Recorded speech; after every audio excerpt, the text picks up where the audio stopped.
हैं कैप्टन शिव कुमार, भारत के defence अटैचे to Indonesia. कुछ दिन पहले इनके द्वारा दी गई एक स्टेटमेंट ने देश की राजनीति और मीडिया में हलचल मचा दी थी। दरअसल जून 10 को एक सेमिनार में जब एक इंडोनेशियन एरोस्पेस एक्सपर्ट ने ये क्लेम किया कि ऑपरेशन सिंदूर के दौरान इंडिया ने 5 fighter jet including 3 Rafale, 1 MiG-29 और एक Su-30 MKI खोया है, तो कैप्टन कुमार ने उसके जवाब में एक ऐसी बात कह दी जो न्यूज बन गई। मैं हूं अंकित कौशिक और आज की वीडियो में हम समझेंगे पूरी कहानी। ऑपरेशन सिंदूर में क्या हुआ, पॉलिटिकल डिसीजंस का क्या इम्पैक्ट पड़ा और कैप्टन शिव कुमार ने एग्जैक्टली क्या कहा, तो वीडियो को लास्ट तक जरूर देखें। मई 7, 2025 इंडिया ने पाकिस्तान और पीओके में मौजूद 9 टेररिस्ट लॉन्च पैड्स पर डायरेक्ट एयर स्ट्राइक किए थे अंडर ऑपरेशन सिंदूर। ये स्ट्राइक्स रिस्पांस था अप्रैल 22 को हुए पहलगाम टेरर अटैक का। इंडियन एयरफोर्स ने पूरा ऑपरेशन स्पीड और प्रिसीजन के साथ एग्जीक्यूट किया, लेकिन फिर भी कुछ लॉसेस रिपोर्ट हुए। ऑपरेशन सिंदूर का मकसद था कि एक स्ट्रॉन्ग मैसेज दिया जाए और टेररिस्ट इंफ्रास्ट्रक्चर को तबाह करने के लिए एयर स्ट्राइक्स का इस्तेमाल किया गया,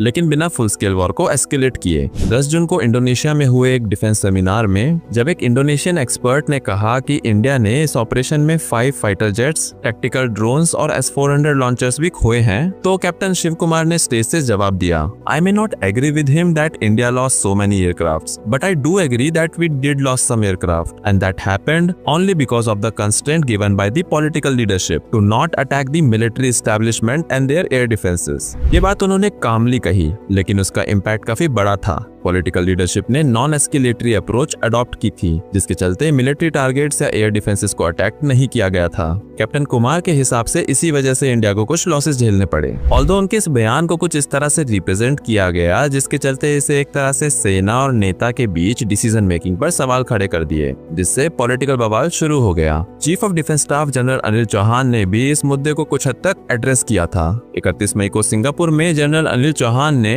इनिशियल लॉसेस की बात मान ली थी। उन्होंने कंफर्म किया था कि 7 मई की शुरुआती एयर बैटल में हमें कुछ हानि हुई है, लेकिन जनरल चौहान ने अभी तक कभी भी एग्जैक्ट नंबर डिस्क्लोज नहीं किए। उनका कहना था, what I can say is that on 7th May in the initial stages there were losses. Numbers are not important. What was important is why did these loss occur and what we will do after that. उधर पाकिस्तान ने अपना एक अलग ही दावा कर दिया था। पाकिस्तान की तरफ से क्लेम किया गया कि 7 मई की रात को उन्होंने 6 Indian fighter jets shoot down कर दिए, जिसमें 3 नए राफेल जेट्स भी शामिल हैं। पर जनरल चौहान ने तो सीधे सीधे पाकिस्तान के इस बयान को एब्सोल्युटली इनकरेक्ट कहकर खारिज कर दिया। 7 मई को हमें इनिशियल सेटबैक मिला। इंडियन फोर्सेज ने तुरंत अपनी स्ट्रेटेजी बदली और कैप्टन शिव कुमार ने भी अपने सेमिनार में बताया कि जिस रात हमें लॉस हुआ उसके तुरंत बाद हमने अपने टैक्टिक्स को मॉडिफाई किया। पहले दिन हमारे फाइटर जेट्स ने सिर्फ टेररिस्ट कैंप्स को निशाना बनाया था, लेकिन अगले ही दिनों में टैक्टिकल शिफ्ट ये आया कि अब पाकिस्तानी मिलिट्री इंस्टॉलेशंस और रडार साइट्स को टारगेट किया गया। इस बदलते हुए अप्रोच का नतीजा ये हुआ कि बाद की स्ट्राइक्स काफी स्मूथली कंडक्ट की गई बिना किसी नए इंडियन जेट के लॉस के,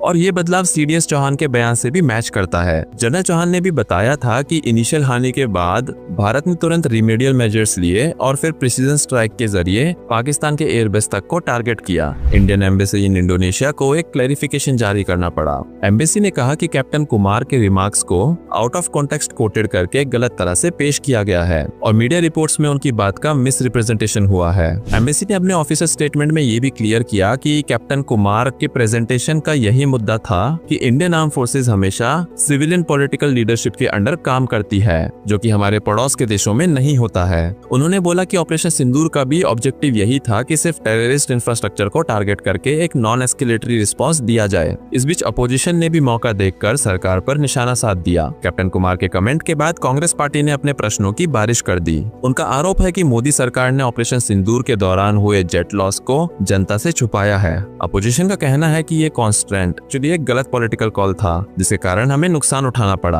और अब सरकार अकाउंटेबिलिटी से बच रही है। दोस्तों, अब हम चाहेंगे कि आप इस मुद्दे पर अपनी राय दें। आपके हिसाब से क्या पॉलिटिकल लीडरशिप को मिलिट्री ऑपरेशंस पर ऐसे कॉन्स्टेंट रखने चाहिए थे, या एस्केलेशन को अवॉइड करने के लिए पहले दिन पाकिस्तान के मिलिट्री टारगेट्स ना हिट करना सही फैसला था, या एक गलती थी जिससे हमें इनिशियल नुकसान झेलना पड़ा? या फिर आपको क्या लगता है देश को आईएएफ के लॉसेस के बारे में ट्रांसपेरेंट तरीके से बताना चाहिए था, या नेशनल सिक्योरिटी के वजह से कुछ इन्फॉर्मेशन छुपाना ठीक है? इस पर आपकी क्या राय है नीचे कमेंट सेक्शन में जरूर बताएं। अगर आपको ये वीडियो इन्फॉर्मेटिव लगी है तो अपने दोस्तों के साथ शेयर करें। बाकी मिलते हैं अगली वीडियो में एक नए और इंटरेस्टिंग टॉपिक के साथ। जय हिंद।